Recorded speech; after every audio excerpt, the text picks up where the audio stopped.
Hello everyone, मेरा नाम अवधेश कुमार विश्वकर्मा है। मैंने यूपीपीएससी द्वारा आयोजित इस परीक्षा में डीएसपी पद पर चयनित हुआ हूं और इसमें मेरा रैंक 37 था। तैयारी करने के लिए सबसे पहले आप जिस ज़िले में रहते हैं उसके विषय में क्या उसकी ऐतिहासिक महत्व है, वहाँ क्या महत्वपूर्ण व्यक्तित्व है, वहाँ उसका क्या इतिहास है, पर्यटन के हिसाब से क्या फेमस है, आर्थिक स्थिति उसकी कैसी है, कैसे निर्भर है, इसके विषय में तैयारी करिए।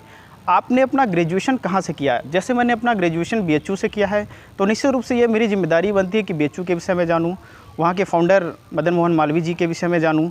तो ये आपने जहाँ से भी ग्रेजुएशन किया है और निश्चित रूप से उसके विषय में अपनी जानकारी को अच्छे से तैयार कर लीजिए। और उसके साथ साथ आप वर्तमान समय में कहाँ रह रहे हैं। जैसे मैं वर्तमान समय प्रयागराज में रह रहा हूँ, तो ये इंटरव्यूअर के दिमाग में निश्चित रूप से क्वेश्चन रेज जरूर होगा कि आप प्रयागराज में कौन से ऐसे प्रसिद्ध स्थल हैं जहां आपने भ्रमण किया है या एज ए पर्यटक के रूप में आप वहां गए हैं। तो प्रयागराज के विषय में जो मूलभूत जानकारी है, जैसे कुंभ के विषय में, अर्धकुंभ, महाकुंभ, इसके विषय में आपकी जानकारी होनी चाहिए। इसके साथ साथ आपको ऑप्शनल पे ज़्यादा फोकस करने की आवश्यकता है, क्योंकि ऑप्शनल पे आप देखेंगे मैक्सिमम इंटरव्यूअर जो भी होते हैं तो आपके सारे क्वेश्चन ऑप्शनल के आसपास ही घूमते रहते हैं, या जो आपने ग्रेजुएशन में सब्जेक्ट लिया है वहाँ से भी क्वेश्चन आते हैं। तो आप फोकस करिए। ऑप्शनल में आपको क्या फोकस करने की आवश्यकता है? ऑप्शनल में केवल अवधारणाओं पे फोकस करिए।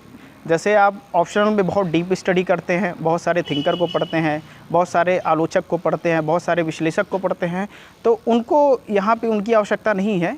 उनके व्यू की आवश्यकता है, लेकिन उनकी आवश्यकता नहीं है। तो आपको जो भी कॉन्सेप्ट है उसको क्लियर करने की आवश्यकता है, और जो भी विवादित नेचर के सिलेबस में टॉपिक हैं आप उसको ज़रूर तैयार कर लीजिए।